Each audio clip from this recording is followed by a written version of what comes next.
It's been reported that Ezra Miller will no longer be playing the Flash going forward after this film in the DCEU. Here's a little bit of a news article from Comic Book Resources that I read.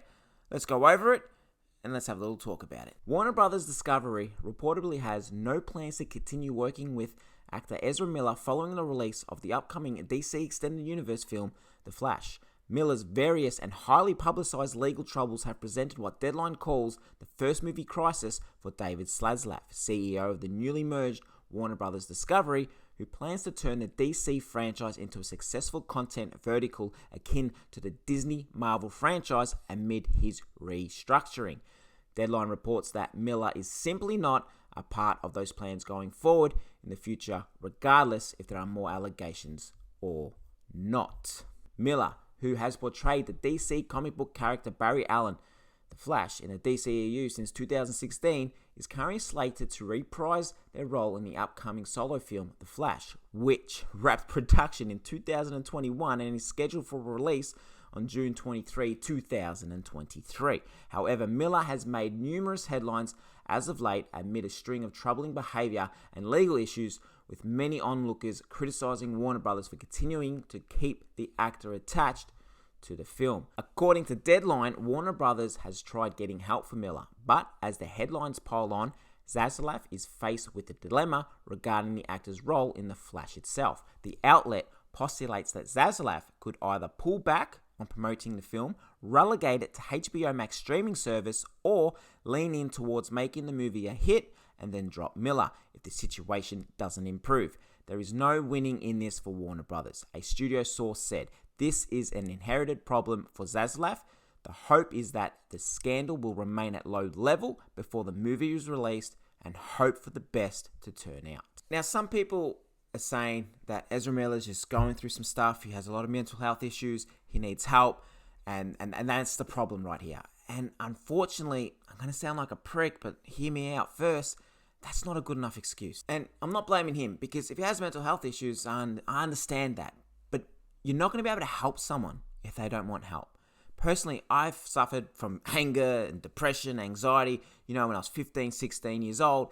And I was always sent to the psychologist to try and figure it out and fix the problem. And I just felt there was no problem with me. And nothing happened from that because I didn't believe I had a problem. And that's the situation he's in right now. He doesn't think he's got a problem.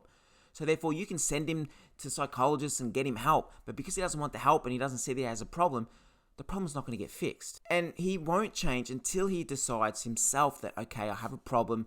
I need to see someone and I need to work on it. Again, I'm going from personal experience because when I was 32, this is 15, 16 years after, being forced to psychologist. When I was 32, I thought, shit, I need to go see someone. I need to speak to someone. I need help. I need to fix myself.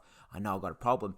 And I've been improving since then. And that's what he needs to do. He needs to personally know that he has a problem and go and get help himself and not be forced. And then this obviously puts DC and Warner Brothers and Discovery in a situation because it's like, okay, do we let him go? Do we keep him? If we keep him, he might cause more problems. If we let him go, something might happen to him and then we're going to look bad as well because it's like we gave up on him. And that's the sticky situation that DC, Warner Brothers, and Discovery are going to be put into with this whole scenario. But then what makes DC and Warner Brothers look worse in my eyes is that they cut Ray Fisher, who was Cyborg. They cut him from his film. They cut him from the Flash film because he was exposing that Whedon was an asshole on set, that there was racism on set, and they kicked him out and they quickly got rid of that bloke. But then all this shit going on with Ezra Miller, they're kind of, been dragging it on for so long, but Ray Fisher was like, done, see you later. I'm still a bit confused there. So with Ezra Miller and this situation, DC, Warner Brothers, Discovery, all they need to do is do what they've done with the show. And like I explained in my little breakdown of the DCEU reboot, put him in the Speed Force, have him get stuck in the Speed Force, just reshoot the last scene of The Flash, have him get stuck in the Speed Force, somehow introduce Wally West, and then when he's better and he can come back, then bring him back as the Flash, Barry Allen. If he doesn't get better and he doesn't get good, then you can have he's stuck in the Speed Force. Like, by storyline, you've got a story of where he is, and it's not like, bang, we cut him. And you're still giving him that chance. And that's what they need to do, again, in my opinion. And where it should get released, it should be on HBO Max. I wouldn't put it in the cinema. I don't think they're going to get enough bums on the seat for it. It's going to bomb drastically. Yeah, I know they're going to lose probably more money by releasing it on HBO Max. But honestly, I just don't see a lot of people going out to see this film. A, because of the storyline that's been leaked, no one really gives a shit. And B, with all the stuff going on with Ezra Miller, he's tainted his reputation. And a lot of people dislike him for it. So again, you're not going to go see it. You can market it as much as you want. I don't think as many people will go see it than they expect. And lastly, Ezra Miller. He needs to go get the help, because when it comes to mental health and someone that has suffered from it from a very long time, there are 3 reasons I would never agree with a person that has mental health, okay? Like, I'm going to sound like an asshole, but there's 3. 1, if they assault a woman. Don't go blaming mental health issues for people that beat up women. You don't need to have mental health issues to know that that's not the right thing to do. Secondly, touching kids and shit like that. Blaming that on mental health. Again, you don't need to have mental health problems for that to know that it's wrong. And thirdly, all these celebrities and actors, when they get caught, and sports people get caught with drugs or get caught doing the wrong thing, I had a bad week, I'm mentally depressed or whatever, and then they blame the mental health game to kind of get out of their story, because they know, we better not push him anymore because he's got mental health problems. They're the 3 reasons I will never agree with a person when they use the mental health excuse. Call me an asshole or whatnot, but as someone that has fought with mental health pretty much his whole life, I've never used it as an excuse. All right, I might use the excuse to say, man, I'm not feeling like I want to go out today. I'm feeling down. I don't want to go out. But that's the only time I'd use it as an excuse. And on that note, if you do suffer from mental health issues, and men, I'm putting it out to you guys, because it's always the men that we believe we're meant to be strong and tough and then we don't have problems. It's okay to speak up. It's okay to talk to a mate.